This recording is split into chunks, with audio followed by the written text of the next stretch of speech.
رمضان رمضان رمضان. ایسی بہاریں ہم دیکھتے رہے، ایسی بہاریں دیکھتے رہے.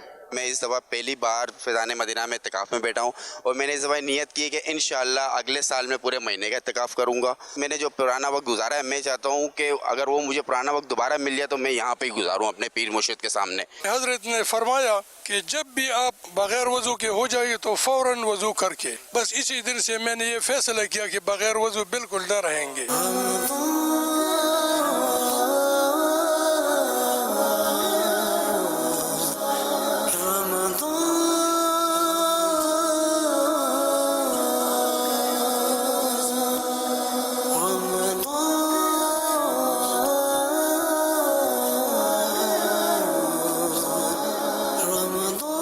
فرمان آخری نبی صلی اللہ تعالی علیہ وسلم، جس شخص نے قرآن پاک سیکھا اور سکھایا اور جو کچھ قرآن پاک میں ہے اس پر عمل کیا، قرآن شریف اس کی شفاعت کرے گا اور جنت میں لے جائے گا. اے مومنو رب کا تمہیں مہمان مبارک، کہتے ہیں جسے سب ماہ غفران مبارک. ہاں ہاں وہ جو آیا پس شعبان مبارک، وہ جو آیا پس شعبان مبارک.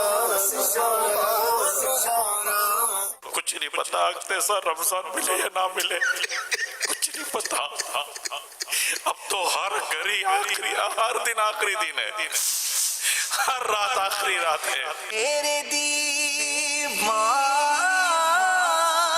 اب رو رہے ہیں، مضطرب سب کے سب ہو رہے ہیں.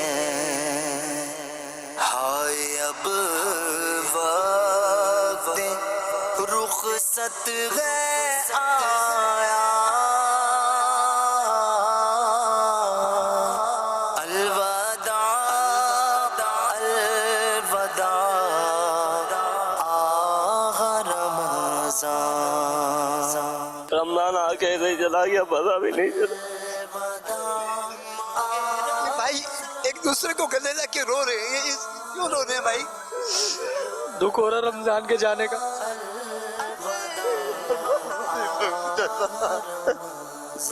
اللہ مغفرت کرے ہماری، اللہ بے حساب مغفرت کرے. ماہ رمضان قریب جدا ہو جائے گا. دیکھو کیسے آئے تھے کہ عبادتیں کریں گے، ساری غفلتوں میں دن گزر گئے، حق نہیں ادا ہو سکتا.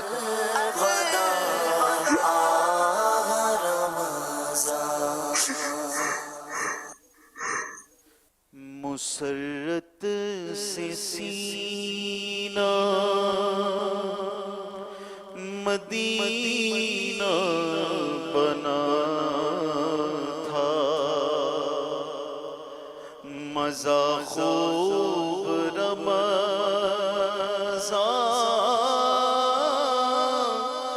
میں آ رہا تھا، پرے رنج و غم کا اندھیرا ہوا تھا،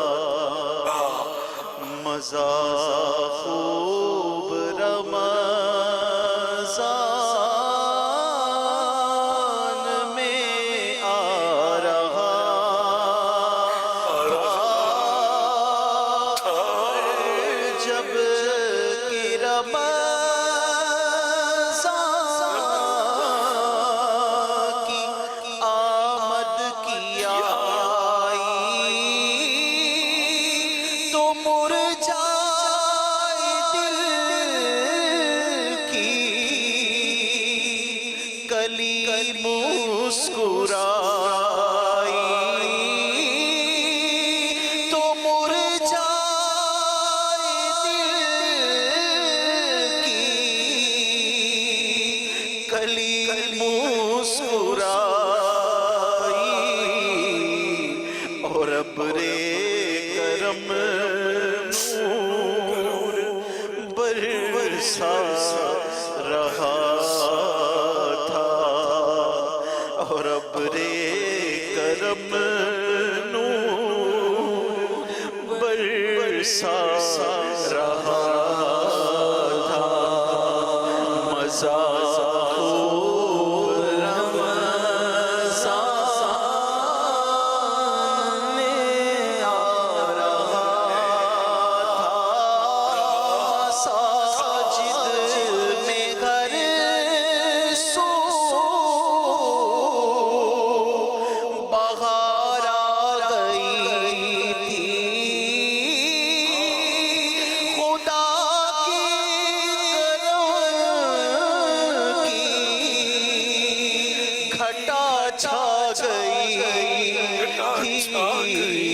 جسے دیکھو سجدے میں آ کر گرا تھا مزہ خوب رمضان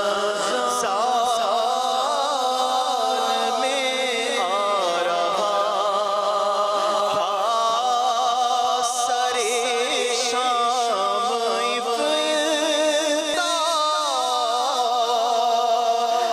کی رونقیں تھیں بوابِ سحر کس قدر برکتیں تھیں سرور آ رہا تھا مزہ رہا تھا مزہ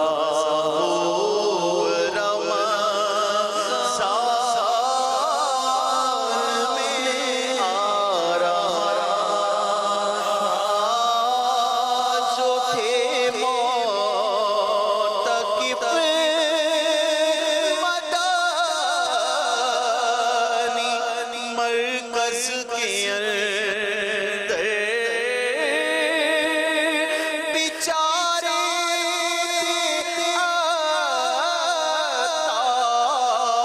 عطار مغموم و مضطر بیچارے عطار مغموم و مضطر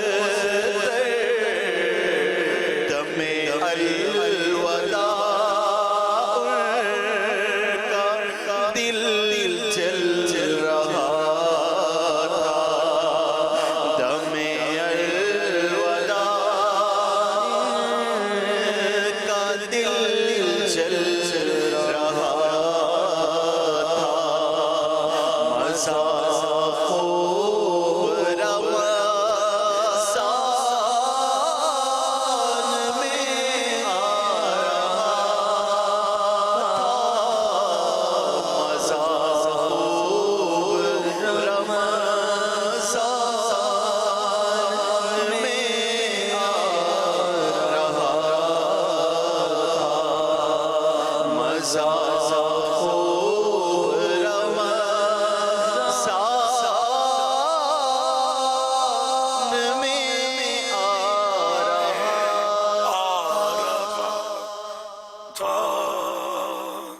الحمدللہ ماہ رمضان برکتوں والا مہینہ ہے، رحمت والا مہینہ ہے۔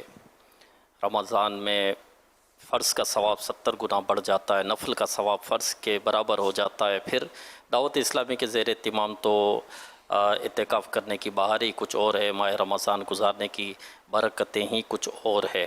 الحمدللہ کہ نیکیاں بھی ملتی ہے، عبادت بھی ہوتی ہے، اس علم دین بھی ہم سیکھتے ہیں۔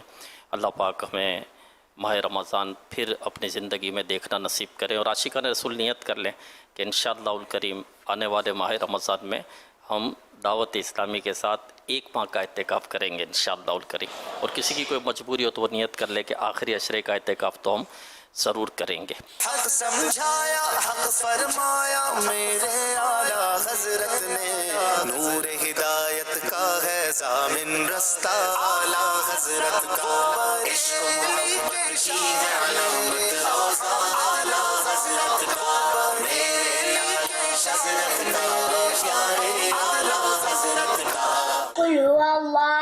أحد الله الصمد لم يلد ولم يولد ولم يكن له كفوا أحد. باپا جان میں روز 25 ٹائم سورہ اخلاص پڑھتا ہوں. یہی ہے آرزو، تعلیم قرآن عام ہو جائے، ہر ایک پرچم سے اونچا پرچم اسلام ہو جائے، فیضان قرآن جاری رہے گا انشاءاللہ الکریم. پیارے نبی صلی اللہ علیہ وسلم نے فرمایا عقل مند وہ ہے جو اپنے نفس کا محاسبہ کرے اور موت کے بعد والی زندگی کے لیے عمل کرے، اور بے وقوف وہ ہے جو اپنی خواہشات کے پیچھے لگے اور اس کے باوجود اللہ پاک سے امید رکھے. اللہ عز و جل زمین والے پر عذاب کرنے کا ارادہ فرماتا ہے، لیکن جب بچوں کو قرآن پاک پڑھتے دیکھتا ہے تو عذاب روک لیتا ہے. مجھے دعوت اسلامی سے پیار دے، فیضان اعلیٰ حضرت جاری رہے گا انشاءاللہ. تو لگانا ہے، ڈائریکٹ بنانا ہے. سب مل کے چاہو وطن کو سجائیں، سب مل کے درخت لگائیں. ماشاء اللہ، اللہ پاک ان سارے بچوں کو بعمر عالم دین، مفتی اسلام اور دعوت اسلامی اور مخلص مبلغ بنائے. بار بار ماں باپ، دادا دادی، نانا نانی اور خاندان والوں کے ساتھ حج نصیب کرے، بار بار میٹھا میٹھا شہد سے میٹھا مدینہ دکھائے. اللہم آمین بجائے خاتم النبیین صلی اللہ تعالی علیہ وآلہ وسلم. صلو علی الحبیب صلی اللہ علی محمد. میرا میرے علیہ سنت سے یہ سوال ہے، اگر نماز میں الٹا قرآن مجید پڑھ لیا ہے، جیسے سورہ و3 پڑھی پھر اس کے بعد سورہ رحمان پڑھ لی، غلطی سے یا جان بوجھ کر کیا، اس صورت میں سجدہ سہو واجب ہوگا یا نہیں؟ جواب عطا فرما دیجئے. یہ نماز کا واجب ترک نہیں ہوا، وہ تلاوت یعنی قراءت کا واجب ترک ہوا ہے. تو اس میں جان بوجھ کر اگر کیا تو گناہ گار ہوگا. تاہم یہ کہ سجدہ سہو تو اگر جان بوجھ کر تو ویسے بھی تو سجدہ سہو تو دونوں صورتوں میں نہیں ہے. اگر غلطی سے بھی پڑھ لیا تو سجدہ سہو نہیں ہے اس کا، اور گناہ گار بھی نہیں ہوگا. جان بوجھ کر الٹا قرآن پڑھے گا اس طرح تو گناہ گار ہوگا، لیکن یہ کہ نماز دہرانا واجب نہیں ہوگی. پاپا تمام عاشقان رسول، میں آپ کو اعلیٰ حضرت کا ذہین ہونے کا واقعہ سناتا ہوں. اعلیٰ حضرت اتنے ذہین تھے کہ وہ 1 مہینے کے اندر کے وقت میں قرآن پاک حفظ کر لیا. سبحان اللہ. اعلیٰ حضرت رحمت اللہ علیہ نے 1 مہینے سے بھی کم وقت میں پورا قرآن شریف حفظ کر لیا. ماشاء اللہ. صلو علی الحبیب صلی اللہ علی محمد. سوشل میڈیا کے ذریعے بھی اس حوالات کا سلسلہ ہے. ایک سوال موصول ہوا ہے، فجر کے اختتامی وقت میں آنکھ کھلی اور صرف چند منٹ باقی ہوں تو نماز فجر کس طرح ادا کریں گے؟ کسی بیان کرنے والے سے سنا تھا کہ صرف سورہ فاتحہ کی 1 آیت اور کسی سورت کی 1 آیت اور بقیہ تمام تسبیحات 1 مرتبہ پڑھ لیں تو نماز ہو جائے گی. کیا یہ درست ہے؟ اب اگر وقت اتنا کم رہ گیا ہے کہ اگر سب ادا کرتا ہے سنتیں تو اس وقت نکل جائے گا، اور فجر میں یہ شرط ہے کہ سلام وقت کے اندر پھرے. تو ایسی صورت میں یہ ہے کہ واجبات پر اختصار کرے. واجبات بھی نہیں کر سکتا تو فرائض پر اختصار کرے. فرائض تو کم از کم ادا کر ہی لے. نہیں وہ اس طرح کہ جیسے کہ 1 آیت پڑھنا فرض ہے تو قیام میں 1 آیت پڑھی، ثنا وغیرہ نہ پڑھے، صرف 1 آیت پڑھ لے. اور رکوع میں 1 مرتبہ سبحان ربی العظیم کہہ لے، سجدے میں 1 بار سبحان ربی الاعلیٰ کہہ لے. اگرچہ یہ کہنا واجب نہیں ہے، تاہم یہ کہ یہ مختصر کرنے کی ترکیب بتا رہا ہوں. تو اس طرح 1 منٹ یا 1.5 منٹ میں بھی 2 رکعت ہو سکتی ہے. لیکن 2 سجدوں کے درمیان برابر بیٹھنا اس سے فرق نہیں پڑتا. بعض اوقات جلدی اس کو لوگ سمجھتے ہیں کہ رکوع کے بعد سیدھا کھڑا نہیں ہونا ہے، 2 سجدوں کے درمیان سے بیٹھنا نہیں ہے. یوں مطلب یہ نہیں ہے، بلکہ یہ کہ